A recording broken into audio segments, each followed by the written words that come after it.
Welcome to my channel. आज हम पढ़ने वाले हैं ये क्वेश्चन पढ़ेंगे क्लास 9th NCERT मैथमेटिक्स में, जो कि है इन फिगर AB पैरेलल है CD से एंड CD पैरेलल है EF से। So also EA perpendicular to AB if angle ABEF equal to 55 degree दिया हो तो find the value of X, Y and Z। X, Y और Z की value निकालना है। ये क्वेश्चन डायग्राम दिया हुआ इसमें।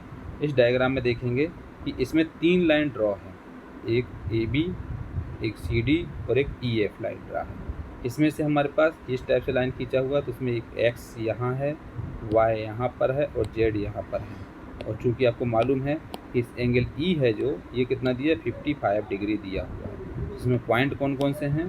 पॉइंट है इसमें A, B, C, D, E point, और ये एक पॉइंट है। यहाँ पर हमारे पास X, Y और Z की वैल्यू क्या होगी वो हमको निकालना है। तो सॉल्यूशन करेंगे। चूँकि हमको पता है कि ये जो है इंटीरियर एंगल है, दोनों को प्लस करते हो तो 180 डिग्री हो जाता है। इसमें लिख सकते हो Y plus 55 degree equal to 180 degree, जो कि ये कौन सा एंगल बन रहा है? Interior angles on the same side of the transversal ED। ED के लिए क्या कर रहा है? ED के लिए ट्रांसवर्सल इंटीरियर एंगल्स बन रहा है। दोनों इंटीरियर एंगल है, तो दोनों इंटीरियर एंगल इसका जो सम होता है वो 180 डिग्री के बराबर हो सकता है, होता है। तो इसलिए लिखते हैं Y plus 55 degree equal to 180 degree. ये एंगल और ये एंगल को हम आपस में लेते हैं। तो इसमें क्या है, इसको हम इस साइड ले आएंगे 55 डिग्री को, यहाँ हो जाएगा इससे Y इक्वल टू हो जाएगा 180 डिग्री माइनस 55 डिग्री, तो ये हो जाएगा 125 डिग्री के बराबर। इसमें Y की वैल्यू कितनी आ जाएगी? 125 डिग्री। तो Y कितना आ जाएगा इसमें? 125 डिग्री के बराबर हो जाएगा। सो चूँकि X इक्वल टू Y है, क्योंकि ये क्या है? करस्पॉन्डिंग एंगल है। जो X है और ये Y है, दोनों एक दूसरे करस्पॉन्डिंग एंगल। तो लिख सकते हैं AB पैरेलल है CD से, करस्पॉन्डिंग एंगल एक्जॉम इसमें लग जाएगा। तो जो Y की वैल्यू है वो हम X की वैल्यू भी पुट कर सकते हैं। तो Y इक्वल टू ये लिख सकते हैं, तो X इक्वल टू हो जाएगा 125 डिग्री के बराबर।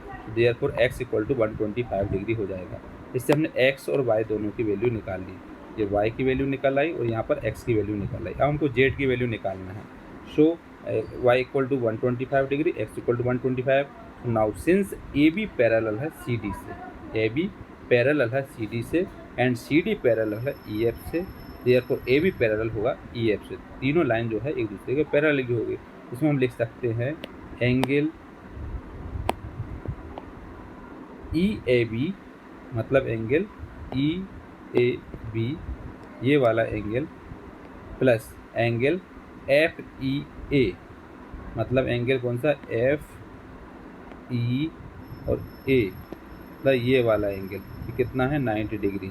मतलब इन दोनों का सम हम 180 डिग्री लिख सकते हैं। तो एक एंगल हम ये और एक एंगल ये, दोनों को आपस में ले सकते हैं। उसमें लिख सकते हैं, तो लिख देंगे इसमें angle EAB plus angle FEA equal to 180 degree, interior angles on the same side of the transversal EA। दोनों क्या होगा? Interior angle on the same side of the transversal line of same side of the transversal EA। तो इसमें हम कर देंगे, लिखेंगे, तो ये हो जाएगा, ये है कितना? 90 डिग्री। इसमें 90 डिग्री प्लस ये है कितना? दोनों को मिला करके Z प्लस 55 डिग्री है। इसको लिख सकते हैं Z plus 55 degree equal to 180 degree. तो इसको हम सम करके अगर हम इसको इस साइड ले आएंगे तो इससे Z की वैल्यू निकल आएगी। तो Z इक्वल टू कितना आ जाएगा? 35 डिग्री। इस तरीके से हम इसमें X, Y और Z की वैल्यू निकाल सकते हैं। X की वैल्यू कितनी रहेगी इसमें? 125 डिग्री। Y की वैल्यू कितनी रहेगी? 125 डिग्री। और Z की वैल्यू रहेगी 35 डिग्री। इस तरीके से X, Y एंड Z की वैल्यू कैलकुलेट करते हैं।